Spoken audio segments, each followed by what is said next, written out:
Hi, I'm Rachel, and today we are going to make a Hendrick's Gin Cucumber Martini that you can make at home.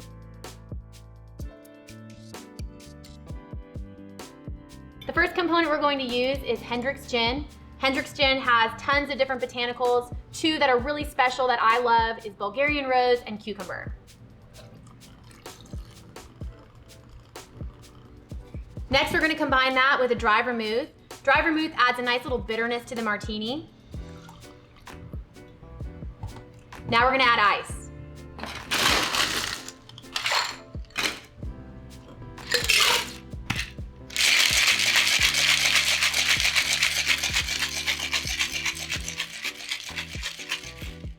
I know what you're thinking, shaking or stirred, what is the proper way to make a martini? And all we can say is, there really isn't a right way. It's really personal preference. By shaking the martini, you kind of integrate more of those flavors. By stirring the martini, you get more of an intense martini. I want to tell you about my favorite part about this martini, which is the garnish.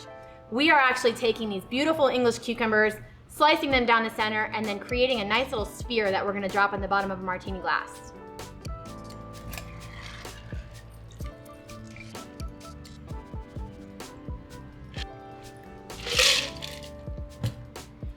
And there you have it, our Hendrick's Gin Cucumber Martini.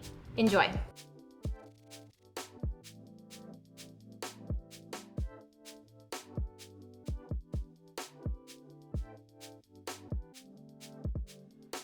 Enjoyed this video? Go ahead and like it below and subscribe to our channel. Cheers!